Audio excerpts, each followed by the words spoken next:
내일 민철이 첫 출근이잖아. 애미가 돼서 그냥 보낼 수 없어서 한달음에 달려왔다. 민철이는 아직 안 왔지? 저녁 차리는 중이었네. 네, 불고기 전골 좋아해서 한번 하려고요. 내일 첫 출근하는 사람한테 너무 무거운 거 먹이면 안 돼. 비켜봐라. 나 하는 것 보고 배워서 민철이 저녁 해줘.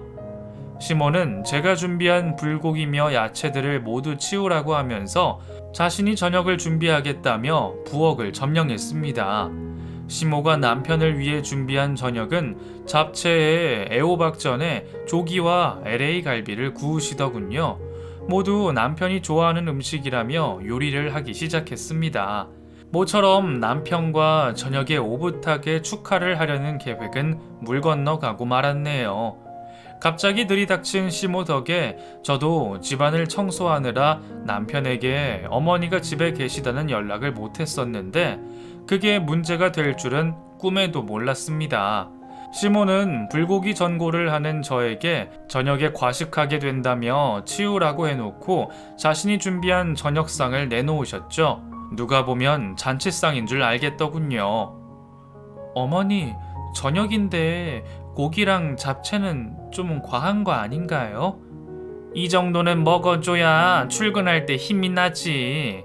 시모는 방금 전에 불고기 전골을 하려던 저에게 핀잔을 줬던 건 기억을 못하는 듯 자신이 차린 음식을 흐뭇하게 바라보더군요. 그때 남편이 들어왔습니다. 그런데 남편이 시모가 없는 줄 알고 깜짝 선물을 준비했다면서 선물을 들이민 순간 시모는 그 선물이 자신을 위한 선물인 줄 알고 쇼핑백을 낚아채고 말더군요. 세상에, 역시 우리 아들밖에 없다니까. 엄마가 올 줄 안 거야? 네가 전화했었나 보구나. 난 꽃 선물이면 되는데. 엄마는 우리 교수님 선물도 준비 못했는데 이렇게 받아서 어떡해. 엄마가 와 있었네? 당신 나한테 연락이라도 주지. 엄마가 마음에 들면 입어요. 근데 좀 짧을 것 같은데. 아이고, 내가 입고 싶었던 스타일이었어요. 아들, 고마워. 남편이 준비한 선물은 여름에 입을 수 있는 꽃 패턴이 그려져 있는 원피스였습니다. 누가 봐도 제 선물이었죠. 그런데 시모만 모르는 눈치였네요. 선물을 받고서는 좋아하시면서 작은 방으로 가시더군요. 남편은 눈치를 보며 저에게 미안하다고 말을 했습니다. 당신 건데 어떡하지? 미안해. 엄마가 있는 줄도 모르고. 알았으면 차에 놓고 오는 건데. 괜찮아. 어머니 좋아하시면 됐지. 배고프겠다. 밥부터 먹어. 그렇게 눈치 없는 시모와 하룻밤을 보낸 다음 날, 시모는 어김없이 제 속을 긁는 말을 하며 아침을 맞이했습니다. 저도 출근을 해야 하기 때문에 아침은 따로 차려 먹기보다는 각자 알아서 먹기로 했었죠. 그런데 씻으려고 일어나 보니 시모가 구첩 반상을 내놓고 있더군요. 그리고 저에게 황당한 말을 했습니다. 얘야, 잘 보고 배워. 매일 아침은 이 정도 해줘야 하는 거야. 저녁에 반찬이랑 국만 만들어서 아침에 놓고 일어나서 밥만 하면 되잖아. 그렇긴 한데 저도 출근 준비를 해야 해서 아침은 각자 간단하게 먹거든요. 이건 저녁 식사에도 올리기 힘들 정도로 손이 많이 갈 것 같은데. 그러니까 배우라는 거지. 안 되겠다. 일주일 정도 너네 집에 있어야지. 내가 널 뭘 믿고 내려가겠니? 더 이상 시모와 아침부터 실랑이를 하고 싶지 않아서 우선 알겠다며 출근 준비를 했습니다. 그날 출근을 해서 남편에게 전화를 했네요. 당신이 어머니한테 다시 전화해봐. 아직도 우리 집인지. 정말로 일주일씩이나 집에 계시겠다는 거야? 아니겠지. 엄마가 그냥 한 말일 거야. 내가 오늘 퇴근해서 가시라고 할게. 또 어영부영 넘기지 말고. 당신만 믿는다. 하지만 저희 신랑이 누군가요? 제 말은 안 들어도 시모 말은 자다가도 일어나서 지키는 사람이 저희 남편입니다. 시모는 남편에게 어떻게 말을 해놨는지 남편이 한마디 하더군요. 며칠 더 있으시겠다네. 내 아침 때문에 엄마가 신경이 쓰인다는데 어떡해. 며칠 있다가 가시면 더 이상 말 안 나오겠지. 당신이 좀만 참아줘. 남편은 역시나 실망을 안겨주고 말더군요. 시모가 집에 있는 동안 살얼음판을 걷는 듯 했네요. 그리고 아침에는 전쟁이었습니다. 5시부터 깨워서는 아침 준비하는 걸 가르치겠다며 간단한 계란 요리와 나물 무치는 걸 새벽에 일어나 비몽사몽인 채 했네요. 그리고 정작 저는 아침을 먹지도 못하고 출근 준비를 하자마자 집을 나와야 했습니다. 이틀 정도 이 일을 반복하다 보니 도대체 내가 뭐 하고 있나 싶더군요. 그래서 시모에게 특단의 조치를 취하기로 했죠. 다음 날 어김없이 시모는 저만 일찍 깨워 부엌으로 나오라며 앞치마를 건네주더군요. 어머니, 이참에 저 일 그만둘까봐요. 민철 씨도 이제 월급 나오는 직장 생겼고 내조하려면 제가 직장을 그만둬야 할 것 같아요. 그래야 어머니가 가르쳐 주신 대로 아침도 올리죠. 뭐? 직장을 그만둬? 아니, 교수 월급 얼마나 된다고 네가 직장을 그만둬? 요즘은 맞벌이가 대세 아니니? 그렇죠. 맞벌이가 대세죠. 그런데 맞벌이 하면서 누구는 아침상 받아먹고 누구는 그 상 차리고 또 나가서는 똑같이 일하고 저 그렇게는 못해요. 그럴 바엔 제가 일을 그만두고 남편 아침상 꼬박꼬박 차릴게요. 시모는 한참 말이 없더니 헛기침을 하며 나중에 이야기하자며 아침 준비를 하더군요. 그런데 갑자기 시모가 들고 있던 주걱으로 제 손을 탁 쳤습니다. 민철이 당뇨 생기면 어쩌려고? 그거 설탕인 줄 알고 여기다 넣는 거야? 너 제대로 할 생각은 있긴 있니? 순간 너무 아파서 할 말이 안 나올 정도였네요. 아프니까 괜히 서럽더군요. 시모 앞에서는 차마 눈물을 보일 수 없어서 출근 준비한다고 자리를 나왔습니다. 그리고 화장실에서 한참 동안 울었네요.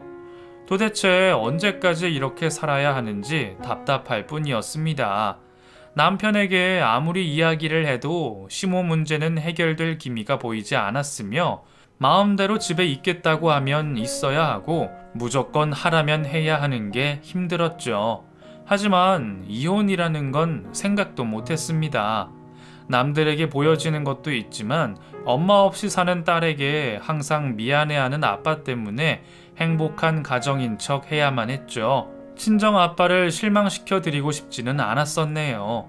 그날 저녁 퇴근을 해서 집에 왔는데 시모가 앉아보라더군요. 그리고 아침에 나눴던 이야기에 대한 답을 하시겠다고 했죠. 어머니, 생각해 보셨어요? 그래, 뭐 네가 출근하면서 아침까지 할 정신이 없다니까. 남들은 다 하는 걸 왜 우리 집 며느리만 못한다니? 참 이해할 수가 없구나. 그렇지만 내가 배운 사람이잖니. 그래서 많이 양보해서 반찬 3개에 국이랑 밥만 올려놔라. 그 정도는 할 수 있잖아. 네? 전혀 예상치 못한 대답이어서 황당했습니다.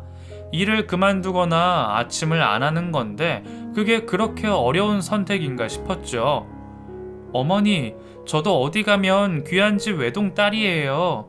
남편이 아침을 못 먹고 나가는 건 저도 마음이 좋지 않아요. 그렇지만 저도 못 먹고 나가는 걸요. 그리고 왜 저만 희생해야 해요? 민철 씨 공부하는 동안 가장 역할 했어요. 한 달 생활비 모자라면 다음 달은 마이너스 막으려고 야근만 한 적도 많고요. 물론 좋은 마음으로 아침 차려서 같이 먹고 나갈 수 있어요. 그런데 서로 여유가 없어요. 출근 준비해서 나가는 것도 힘든데 오히려 남편은 오전에 수업이 없으면 오후에 학교에 가는 날도 있고요. 넌 참 꼬박꼬박 시애미 말에 말대꾸하니? 그래서 네 말은 내가 하라는 게 그렇게 어렵다는 거야? 시모와 계속 말을 하면 할수록 서로 양보가 없다 보니 산 넘어 산이었습니다. 제 딴에는 이번에 시모 뜻대로 해주면 계속 악순환이 될 것 같아 의견을 확실히 전하기로 했죠. 하지만 시모도 완강하더군요. 결국 한 달에 두세 번씩 저희 집에 반찬을 주러 오시면서 자고 가는 날이 있으면 본인이 아침을 하시겠다며 마무리했네요. 얼마나 자주 오시면서 제 피를 말릴까 앞날이 캄캄했습니다. 그러던 어느 날 사건이 하나 터지고 말았네요. 남편이 첫 월급을 받고 그동안 적금 든 걸 깨면서까지 저를 위한 선물을 한 적이 있었습니다. 직장 갈 때 들고 다니라면서 제 인생의 첫 명품백을 선물로 주더군요. 명품백을 받고 싫어할 여자들이 어디 있겠어요. 그런데 그보다 남편이 이런 선물을 준비하고 계획했다는 그 마음이 너무나 고마웠습니다. 어떤 선물을 하더라도 남편의 행동을 통해서 아직 제가 사랑받고 있구나 라는 생각이 들자 눈물이 나더군요. 그렇게 저에게는 의미가 있는 선물이었는데 다음날 가방이 칼로 난도질이 되어 있더군요. 시모의 짓이었습니다. 선물을 준 날 하필 시모가 집에 있는 날이었죠. 그런데 이번만큼은 남편도 용납이 안 되는지 대놓고 시모에게 말을 하더군요. 엄마, 저번에 엄마 선물했잖아. 이번에는 집사람 선물 준비한 거야. 비싼 건 아니고 그냥 당신 일 다니면서 들고 다니라고. 시모 앞에서 남편이 준 선물을 봤는데 그 시선이 얼마나 따갑던지 안 봐도 느껴졌네요. 그렇게 무사히 지나가나 싶었는데 그날 밤 모두 자고 있는 밤에 시모가 거실에 있는 가방을 칼로 난도질을 했다는군요. 시모에게 왜 그러셨냐고 물었는데 울면서 화만 내시더니 본인 짐을 싸들고 내려가시겠다면서 집을 나갔습니다. 남편이 뒤따라가서 달래주겠다고 하더군요. 저는 집에 있었죠. 찢어져 있는 가방을 보는데 눈물도 안 났습니다. 어떻게 아들이 와이프한테 가방 선물을 한 걸 가지고 엄마라는 사람이 질투를 할 수 있죠? 자식은 없었지만 절대 저런 엄마는 되면 안 되겠다는 마음이 들었습니다. 한참을 넋놓고 있다가 아빠가 생각이 나서 전화를 해봤네요. 어이 딸, 어쩐 일이야? 그 박서방이랑은 별 문제 없지? 아빠는 내 목소리 들으면 박서방하고 잘 사는지부터 묻더라. 별일 없어. 우리 아빠 뭐하나 전화해본 거야. 아빠는 우리 딸 걱정뿐이지. 이제 배추도 다 팔고 밭 갈고 있어. 딸 얼굴이나 볼 겸 한번 올라갈까? 그 박서방이 싫어하려나? 박서방 눈치를 왜 봐? 일 없으면 와. 와서 나랑 밥도 먹고 같이 자고 여기 공원 잘 되어 있으니까 산책도 하고 아빠 좋아하는 회도 사줄게. 딸이 술상 봐주면 나야 좋지. 그렇게 전화를 끊고 나서 결혼한 딸 집에 오겠다던 친정 아빠는 한 달이 돼도 오지 못했습니다. 하지만 그 사이 시모는 제 집 마냥 3번이나 왔다 갔죠. 도저히 안 되겠어서 친정 아빠에게 화를 내면서 딸 집으로 당장 오라고 했네요. 결혼 2년 만에 처음으로 친정 아빠 생신 겸 집으로 초대했었습니다. 말이 돼? 결혼한 지 2년이 됐는데 이제야 딸 집에 오는 친정 아빠가 어딨어. 그거 딸 위하는 게 아니라 무심한 거야. 아이, 박서방도 일하고 무소식이 희소식이라잖아. 아이, 그래도 우리 딸 번듯한 아파트에서 잘 지내고 있네. 네 엄마가 보면 좋아했겠다. 아마 매일 딸 집 가자고 했을 거다. 박서방이 힘들게 하는 건 없지? 없어. 앞으로 딸 집 자주 와. 누구만 부모 있나? 나도 이렇게 아빠 있고 사랑받고 자란 딸인데. 그렇지? 넌 무슨 일 있어? 있긴 뭐가 있어. 화가 나서 그래, 화가. 그동안 뭐가 그렇게 바빠서 아빠를 이제야 우리 집에 초대했는지 나한테 짜증나서 그렇지. 자주 올게. 우리 딸이 많이 서운했나 보네. 다음날 서둘러 내려가겠다는 아빠를 겨우 설득해서 하룻밤을 더 함께 지냈는데 그날 밤 시모가 집으로 들이닥쳤네요. 아빠와 남편과 오랜만에 회를 사서 술상을 내놓은 상태였습니다. 아침이 걱정된다면서 집으로 온 시모는 사돈이 있자 조금은 당황한 듯 했죠. 엄마, 전화하시지. 그럼 마중 나갔을 텐데. 버스 한 번이면 오는 거리인데 마중하고 말 것도 없어. 사돈이 계신 줄은 몰랐네요. 네, 오랜만에 뵙죠. 마침 가려던 잠이었습니다. 앉으세요. 저희 친정아빠 오늘 자고 가실 건데 어머님도 자고 가실 건가요? 아니다. 반찬만 주고 가야지. 나야 언제든 올 수 있는 거니까. 그런데 이게 다 뭐니? 설마 너 지금 회를 내놓은 거니? 네. 왜요? 그 순간 시모는 들고 있던 숟가락으로 제 머리를 냈다 내리쳤습니다. 너무나 갑작스럽게 벌어진 일이라 남편도 말릴 수가 없었죠. 그리고 그 모습을 본 친정 아빠는 놀란 토끼 눈이 되고 말더군요. 내가 몇 번을 말해. 시애미가 날 겁먹으면 두드러기 올라오는 건 몰랐어? 냄새만 맡아도 힘든데 버젓이 회를 올려놓은 게 말이 되니? 엄마가 오는 줄 몰랐잖아. 알면 우리도 회 안 먹었죠. 그렇다고 장인어른도 계시는데 이 사람 머리를 때리면 어떡해요? 사돈, 지금 귀한 내 딸한테 뭐 하시는 겁니까? 아이고, 제가 회를 보면 두드러기로 힘들었던 게 생각이 나서 저도 모르게 그만. 아무튼 며느리가 이렇다니까요. 분명히 말해놨는데 그새 까먹고 회를 자꾸 사 먹으니 저도 속상하네요. 제가 회를 좋아합니다. 제 딸이 몇 달 전부터 저랑 같이 회 먹고 싶다고 해서 수산시장 가서 골라온 거예요. 듣자 하니 사부인이 집에 오는 줄도 모르고 그런 것 같은데 이게 숟가락으로 머리를 맞을 일입니까? 그동안 제 딸한테 이런 수모를 겪게 하셨어요. 그 순간 친정 아빠는 옆에 앉아있던 남편의 멱살을 잡은 채 한 소리를 했습니다. 자네, 내가 그렇게 우리 딸 눈에 눈물 나게 하지 말라고 했는데 기어이 이렇게 만들어?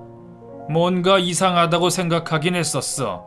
그날 병원에 면회를 갔을 때 간호사들이 하는 말이 다 내 딸 이야기였구만.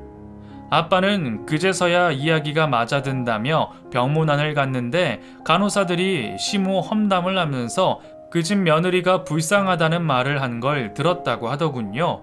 그 말을 들으면서 누구 집 자식인지 모르겠지만 참 불쌍하다고 생각했는데 그게 본인 딸이 겪은 이야기라는 걸 알게 되자 분노가 치밀었다고 했습니다. 뭐 하는 거예요? 남의 귀한 아들한테 그 손 놓지 못해요? 당신 자식 귀한 줄 알면 남의 자식도 귀한 줄 알아야지. 어디서 감히 귀한 내 자식 머리를 때려? 그동안 내 딸한테 그런 시집살이 시켰단 말이지. 내가 가만두나 봐. 친정아빠는 화가 단단히 나서는 방으로 들어가 버리더군요. 남편이 멀뚱히 서 있길래 한 소리 했습니다. 어머니, 지금은 상황이 이러니까 다음에 오시는 게 좋을 것 같아요. 남편은 눈치를 챙기면서 시모를 데리고 나가더군요. 그날 밤 그동안 시댁에서 겪은 수모를 친정 아빠에게 모두 털어놨습니다. 처음에는 아무 말도 안 하려 했는데 아빠가 너무 집요하게 물어서 어쩔 수 없이 말을 할 수밖에 없었죠. 처음 시모를 보러 간 날 밭일과 집안일을 시킨 일부터 모두 말했죠. 왜 아빠한테 한마디 말도 안 했어? 어느 부모가 그렇게 막대하는 집안에 자기 자식을 보내? 몰랐지. 이게 이렇게 힘들 줄 누가 알았어. 나도 잘 살아보고 싶었는데 이제 너무 힘들어. 아빠, 이혼하고 싶어. 결혼해서 잘 사는 모습 보여주고 싶었는데 아빠한테 미안해. 뭐가 미안해? 넌 가만히 있어. 이 아빠가 다 알아서 해. 다음날 아빠는 무주로 내려갔습니다. 그리고 새벽같이 트랙타를 끌고 국도를 2시간 동안 달려 시댁으로 향했죠. 아침에 도착한 친정 아빠는 시모가 애지중지하는 텃밭을 모두 갈아엎었다고 하더군요. 작물이 자라고 있는 것도 상관하지 않고 아예 밭에 깐 비닐까지 드러날 정도로 밭을 갈아 뭉개버렸네요. 그렇게 까불던 시모는 텃밭이 개박살이 난 걸 알고 뒤늦게 텃밭으로 달려왔었죠. 시모가 나와 친정 아빠를 말렸지만 아빠는 오히려 확성기를 틀고 트랙터 안에서 동네 사람들이 다 들을 정도로 망신을 주고 왔다고 했습니다. 동네 사람들, 남의 자식을 하녀처럼 부려먹는 사람이 이 텃밭 주인이랍니다. 내가 당신 아들을 그렇게 막대하면 좋겠어. 눈에 넣어도 안 아픈 내 딸인데 당장 이혼해. 이제 우리 집 딸은 당신 며느리가 아니니까 한 번만 더 숟가락으로 내 딸 머리를 쳐봐. 그땐 텃밭으로 끝나지 않을 줄 알아. 그렇게 친정 아빠의 선전포고로 이혼 소송을 밟았습니다. 아빠 때문에 이 결혼을 잘 포장해서 지켜보려고 했지만 이제는 아빠도 실체를 알았으니 더 이상 힘든 걸 숨길 필요가 없겠더군요. 그리고 오히려 이혼을 적극 밀어줬네요. 지금은 새 출발을 시작했습니다. 너무 행복하기 때문에 과거에 미련 따위는 없습니다. 한 번은 시모가 장문의 문자를 보낸 적이 있었죠. 자신이 했던 행동에 대해 미안하다며 다시 와줄 수 없냐는 내용이었습니다. 단번에 거절하며 다시는 그쪽으로 쳐다도 안 보겠다고 했네요. 남편은 맞선을 보고 있는 걸로 아는데 그게 얼마나 갈지 모르겠습니다.